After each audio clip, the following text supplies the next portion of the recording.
Les militaires français quittent définitivement le Mali après plus de 10 ans de présence. Le président français Emmanuel Macron a annoncé la fin de l'opération Barkhane le 17 février dernier, non sans préciser que ces militaires seront redéployés dans d'autres pays de la sous-région pour poursuivre leur combat contre le terrorisme. Que vous inspire justement le retrait des forces françaises du territoire malien? Nous attendons vos avis et commentaires au 27 20 21 44 48 ou au 27 20 24 27 87. Nombreux à réagir sur la page Facebook de Radio Côte d'Ivoire. Bosson Assé Rémi à Yopougontois Rouge. Le départ des troupes françaises du Mali est la volonté du peuple malien. L'avenir nous situera sur la pertinence de ce départ précipité. Niamini Boussou Hyacinthe est à Kwassikro, Irobo, Jacquesville. C'est ce qui est normal. Les Français devaient donc aider les militaires maliens à se passer de leur présence qui frise une occupation. Quel intérêt avait la France à dépenser autant d'argent restant au Mali? Et Ouman Tano Ayopougon, Institut Pasteur d'Adiopodoumé, le Mali est un pays indépendant depuis plus d'une cinquantaine d'années. Si aujourd'hui il décide de se séparer des troupes françaises basées au Mali depuis près d'une décennie, c'est qu'ils ont une raison. Et puis Roger Nyanzou de Bafia Sud Comoé, le scénario en Afghanistan guette le Mali où le départ des militaires américains a favorisé la prise du pouvoir par les islamistes.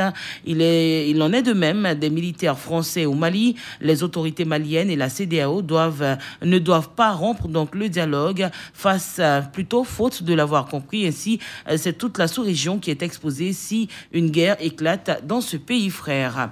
Nous prenons quelques appels maintenant. Nous avons monsieur Balia Pierre Claver qui nous appelle de Bléa. Bonjour monsieur Balia. Oui, bonjour Denis de la Fapiette. Alors justement, que vous inspire ce retrait des forces françaises du territoire malien? Bon, pour moi, je pense que c'est un retrait salutaire chez les Maliens. Parce que quand vous faites un accord et que l'accord n'est pas respecté, je pense que vous êtes du droit de vous séparer. Qu'est-ce qui n'est pas respecté justement dans cet accord? Bon, c'est-à-dire que les Français devaient donc pallier à beaucoup d'attaques contre les djihadistes. Et il n'en est pas le cas chez les Maliens. C'est ce qui a fait qu'ils ont voulu se séparer et c'est ce qui est arrivé. Donc, c'est ce qu'il disait. L'accord signé, c'est un accord. Je pense que les Maliens vont se prendre en charge comme ils voulaient. Donc, pour moi, c'est bien que les Français partent. Et logiquement, si les Français avaient d'autres ambitions, ils devaient mettre dans cet accord. Ils ne l'ont pas fait et ils n'ont pas respecté leur accord qui était de mettre à out les djihadistes. Merci bien, Denis Lafapiette. Merci bien à vous et très bonne journée à Bléa. Nous partons à Oumé. Monsieur Zamblé Alphonse, vous êtes en ligne. Bonjour. Bonjour, Denis de la Fapiette. Quel regard portez-vous sur le sujet du jour? Bien, Denis de la Fapiette. Durant 10 ans, l'armée française était au Mali, est restée au Mali. Et ça n'a pas empêché les djihadistes de progresser dans cette région et même de commettre des attentats, des tueries. Si le peuple malien veut maintenant prendre son destin en ses mains, bon, c'est son choix. C'est son choix. Personne ne peut s'y opposer. Maintenant, pour le cadre de la force Barkhane qui doit aller dans d'autres régions de l'Afrique de l'Ouest, bon, parce que cette guerre est une guerre asymétrique. C'est très, très, très difficile. Et au fil des jours, les djihadistes gagnent du terrain. On peut déployer cette force dans d'autres pays, à la Côte d'Ivoire, le Niger et le Burkina. Ils peuvent accepter cette force pour arrêter l'avancée des djihadistes. Parce que c'est une guerre très, très difficile. Et justement, pour compléter ce que vous dites, Barkhane entend donc conserver une présence dans la zone dite des 3 frontières, c'est-à-dire où se rencontrent donc le Mali, le Burkina Faso et le Niger, bastion des groupes terroristes dans la région. Denis de la Fapiette, vous avez parfaitement raison. Si jamais Barkhane quitte la sous-région, franchement, ça sera... Ça sera comme en Afghanistan, hein? Et nous aurons tous les problèmes. Parce que la force française est là, raison pour laquelle les djihadistes progressent difficilement. Mais si cette force quitte la sous-région, nous n'aurons que nos yeux pour pleurer. Donc moi, je demanderai à nos frères vraiment de rester calmes parce que c'est une guerre asymétrique et elle est très difficile. On ne voit pas l'ennemi. Moi, je peux être un djihadiste parce que je ne suis pas en tenue. Donc, franchement, il faudra que nos sachent raison garder, ils gardent leur calme. Les Français, la force bagarre est là pour nous aider. Ils ne sont pas obligés de venir nous protéger contre les djihadistes, mais ils sont là pour nous aider. Franchement, restons calmes et observons-les. Merci Denise et bonne émission. Merci et très très bonne journée à Oumé, Monsieur Zamblé Alphonse. Nous partons à Tafiré, Monsieur Yacouba Ouattara, vous êtes en ligne, bonjour. Oui, bonjour madame. Alors dites-nous, que pensez-vous de ce retrait des forces françaises au Mali? Oui, mais moi je trouve que bon, quand tu veux prendre un enfant qui lève les mains, là on le prend bien là. Bon, maintenant le Mali a oublié qu'il a été envahi par ces terroristes en 2013. Sans la France, hein, on n'allait pas parler du Mali, peut-être on allait parler comme l'Afghanistan. Donc maintenant, vous avez élu un président démocratiquement. Bon, il y a eu le coup d'État. Le coup d'État est venu. Mais le Mali, la France était toujours là-bas, la force Barkhane. Ils ont lutté, ils ont même perdu des gens. Aujourd'hui, maintenant, vous êtes restés hostiles aux actions de la France et aux actions de la CEDEAO. Qu'est-ce qu'ils veulent? On ne sait pas. Maintenant, moi, je crois que le Mali doit se ressaisir pour qu'il parte du bon pied. Bon, maintenant, le mal du Mali aujourd'hui, on ne sait pas. Parce que si c'est un mal, on peut dire que c'est une entorse. Mais à l'allure où on va, le Mali aura, comment on appelle, des ligaments croisés. C'est-à-dire un mal là. C'est très sérieux. Moi, je crois qu'ils doivent se ressaisir. Et comme la France, pour quitter l'armada qui est là-bas, ça va prendre 6 mois. Et dans ces 6 mois, là, le Mali doit encore rester. Est-ce que moi, je vais dire non, vraiment, Macron a raison de quitter. D'accord. Bon, est-ce que moi, je voulais vous dire, madame. Et pour vous, le Mali n'est pas assez outillé ou armé pour assurer le départ des forces françaises? Non, le Mali, moi, je crois bien, ils n'ont pas outillé. Comme il y a les Tchadiens qui sont là-bas, ils disent, eux, ils ne quittent pas.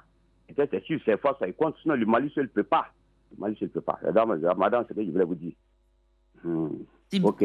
Merci bien, monsieur. Okay. Très bonne journée à Tafiré. Alors, nous partons à Beaunois pour recevoir monsieur Soura Oumar. Il est parti. Ok, donc monsieur Amidou qui nous appelle de Daloa, la cité des antilopes. Bonjour. Bonjour, monsieur. Quelle lecture faites-vous de cette situation au Mali? Merci beaucoup. Vous savez que dans les relations internationales, on ne peut pas aller sans les autres. Aujourd'hui, le terrorisme, l'Afrique seule ne peut pas lutter contre ce fléau du temps. Et donc, il faut mettre nos forces ensemble. Effectivement, c'est une situation momentanée. Je pense que quand il y aura des élections et que les civils vont passer au pouvoir au Mali, les choses vont se rétablir. Pour dire que leur départ, c'est un vide. Parce que en Afrique, regardez par exemple quand on a mis lui en place, on était obligé d'aller vers l'international pour nous aider au niveau de l'armée. Et donc, pour mettre une armée en place. Donc, moi, je dis que c'est une faiblesse d'abord, mais comme c'est une situation difficile, c'est momentané, je pense que ça va passer, sinon c'est du vide. Vous voyez déjà qu'après leur départ dans ces zones-là, il y a déjà des difficultés qu'on entend de part et d'autre. Donc, c'est de rétablir l'ordre. Il faut aller d'abord aux élections rapidement et puis vraiment venir stabiliser cette zone-là. Sinon, toute l'Afrique occidentale a des soucis aujourd'hui, surtout sur le plan de défense. Nous, défensivement parlant, entre guillemets, nous n'avons pas encore tout cet armement-là pour lutter contre le terrorisme. Donc, il faut faire avec les autres. Il faut mondialiser cette situation-là pour qu'on réussisse. Et parlons de dialogue, la délégation conduite par le Nigérian Goodluck Jonathan doit arriver dans la capitale malienne en fin de matinée, donc pour participer à plusieurs séances de travail aujourd'hui, vendredi. Merci bien à vous, monsieur Amidou. On part donc à Donsogo, c'est à Guépao. Monsieur Djambla Yobo, bonjour. Bonjour, Denis Lafachette. Vous craignez l'après l'opération Barkhane? Vraiment, je suis trop déçu de nos frères français. Parce que quand tous les Africains se donnent pour la France, tout ce qui est pour notre sous-sol, bon, il faut toujours les Français. Pourquoi? Parce que du jour au lendemain, quand nous aurons des problèmes, les Français doivent venir à notre aide. Voilà que maintenant le Mali est vraiment attaqué par les djihadistes à tout moment et les Français ne peuvent pas réagir.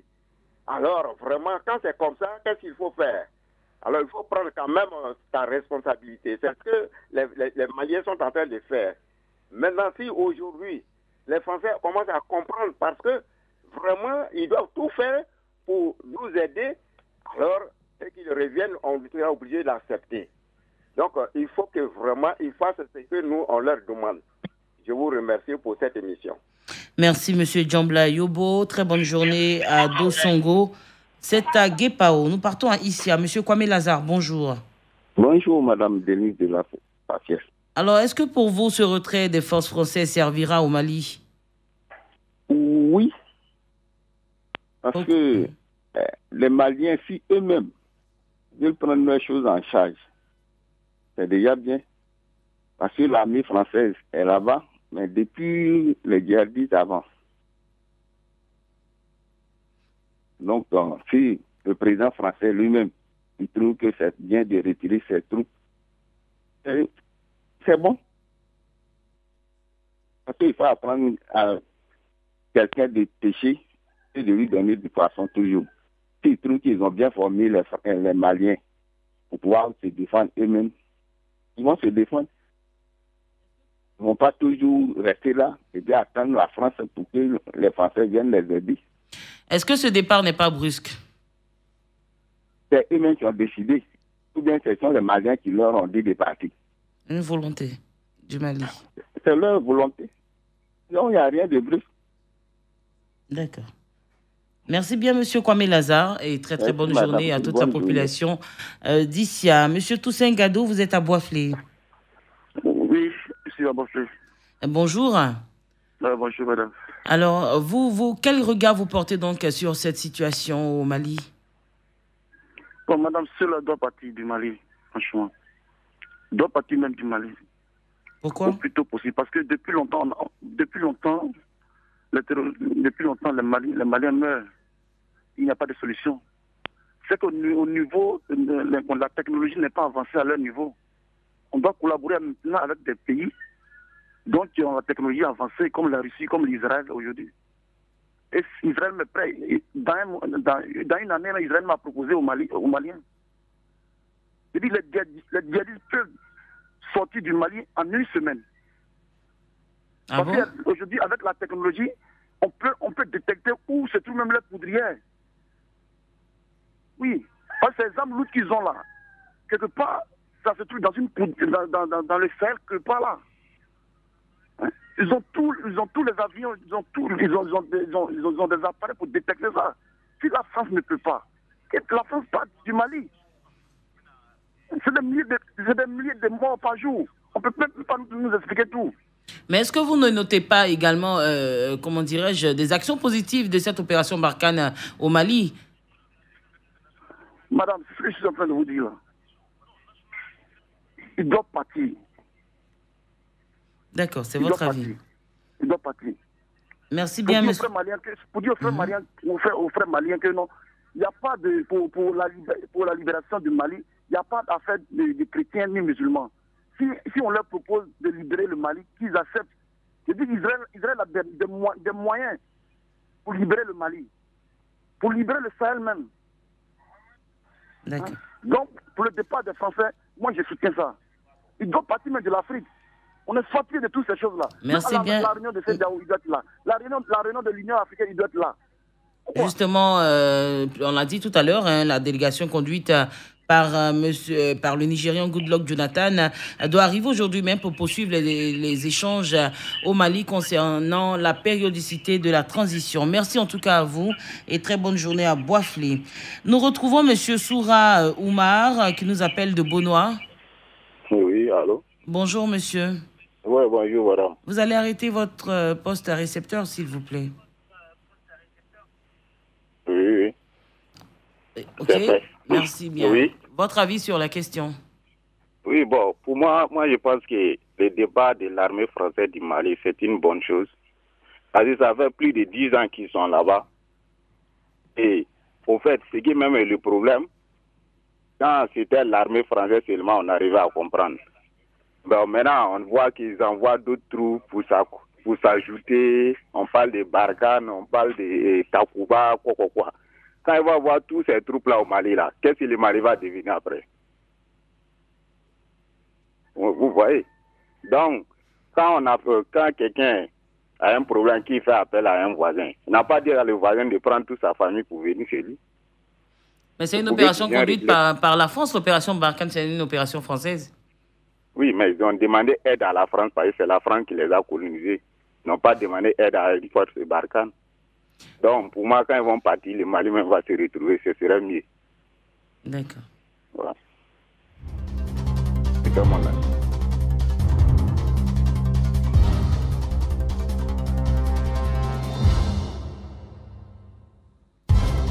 Vous êtes sur Radio Côte d'Ivoire. Nous parlons donc du départ des forces françaises au Mali, rapport à l'opération Barkhane. Vous êtes nombreux à réagir sur la page Facebook en ce moment. Monsieur Boubacar connaît à tout le pleu. Je pense que le retrait des troupes françaises est une volonté des autorités maliennes. C'est donc normal qu'elles se retirent du Mali. Cependant, je constate que depuis l'arrivée des mercenaires russes, les attaques contre les positions maliennes a sensiblement diminué. Il est vrai que ce retrait aura des conséquences sur le terrain des opérations, mais il est encore trop tôt pour juger. Regardons donc les Maliens à l'œuvre, après on jugera. Monsieur Konaté Bayakou, le départ de l'armée française du Mali a deux problèmes sur le pays. Un, manque de confiance des autres pays avec le Mali. Deux, pourquoi la France part et c'est la Russie qui vient. La junte malienne veut conduire le Mali dans le chaos. Et puis monsieur Marcel Siei, les Maliens vont donc regretter, c'est son avis. Nous prenons un autre appel. Monsieur Junior Kwame, vous êtes à Maféré, bonjour. Oui, bonjour, Madame Denise de la Fafiette. Vous pensez quoi de ce retrait des forces françaises au Mali? Bon, moi je peux dire précédemment, le Mali a demandé à ce que la France lui vienne en aide et c'est un acte salutaire. Mais il faut dire, 10 années passées et le Mali constate qu'il n'y a pas d'évolution. Et les djihadistes ne font que avancer. Donc, c'est une volonté manifeste du Mali de demander à la France de se retirer. Et il faudrait que la France sache qu'elle a failli à sa mission. Parce que quand tu demandes de l'aide, à un certain moment, tu vois qu'il n'y a pas d'avancée. Alors, il faut toi-même prendre les choses en main.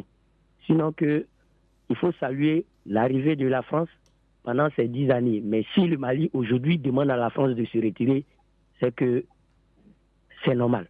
Donc c'est une décision à soutenir. C'est un peu ça. Mais que la France ne se décourage pas, qu'elle continue, qu'elle se remette en cause pour davantage redorer encore le blason. C'est un peu ça. Merci. Bonne journée à vous. Merci bien à vous. Et vous l'avez dit, la France, fer de lance du combat contre les groupes djihadistes depuis près d'une décennie, entend donc rester engagée au Sahel. Nous prenons un autre appel. Monsieur Boun Daniel, vous appelez de Bangolo. Bonjour. Oui, bonjour, Denise. Quel temps il fait à Bangolo?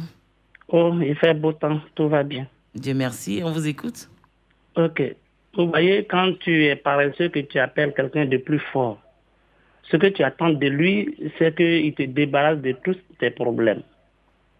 Et maintenant, si cette personne-là doit faire un pas en avant et 2 pas en arrière, alors vaut mieux que tu prennes toi-même ta décision et que tu te charges de faire ton propre combat. Vous voyez, c'est quand tu comptes sur quelqu'un que Dieu ne peut pas te venir en aide. Et quand tu comptes directement sur Dieu, il te trouvera des moyens pour te débarrasser de ton ennemi. Sinon, les gens viennent pour, soi-disant, vouloir nous aider, mais ils ont d'autres intentions en eux. Alors, la décision du Mali, moi je suis d'accord avec.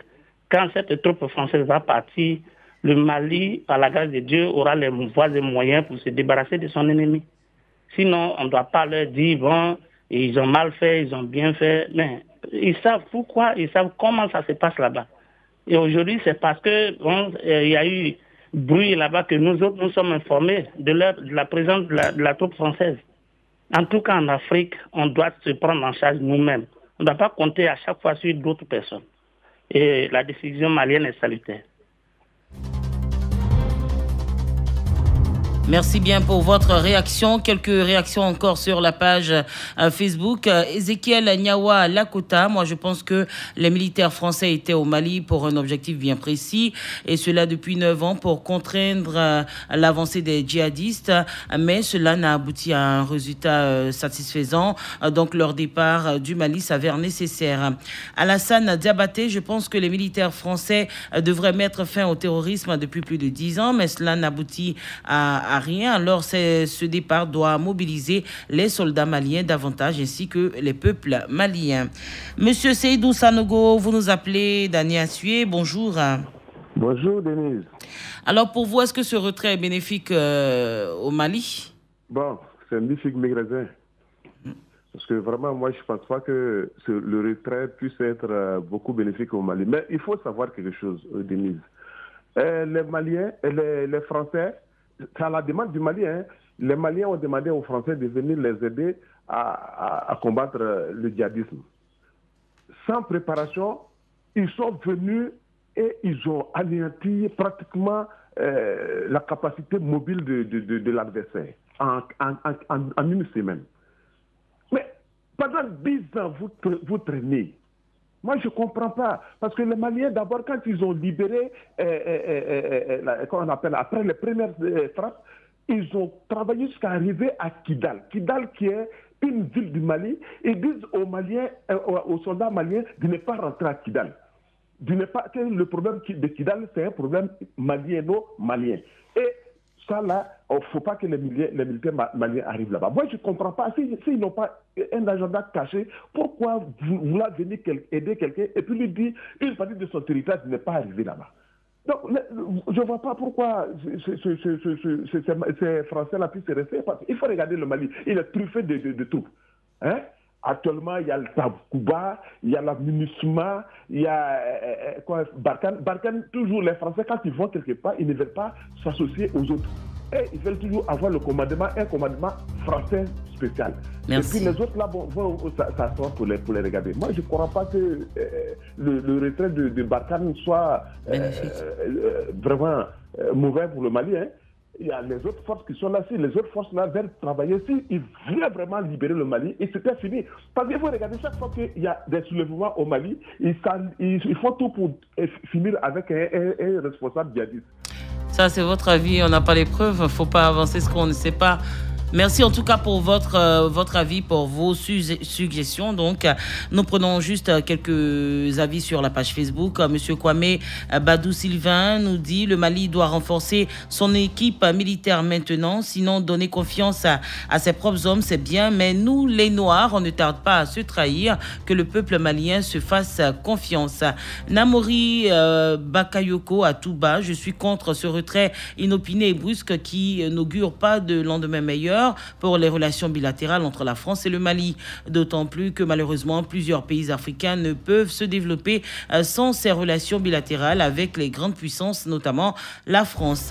Kone Bazoumana à Djedon, c'est dans la sous-préfecture de Nafana. On doit donc demander pardon au gouvernement français de soutenir nos frères maliens parce que les terroristes sont toujours présents dans ce pays. S'ils quittent le Mali pour se redéployer dans un autre pays de la sous-région, le Mali sera dans l'inquiétude. Merci à vous d'avoir réagi nombreux à ce sujet du jour. La parole est à vous, Valentin Kwasi, Denise de la Fafiette. Merci beaucoup d'être sur Radio Côte d'Ivoire. Excellent week-end à tous. Radio Côte d'Ivoire, Abidjan 88.fm.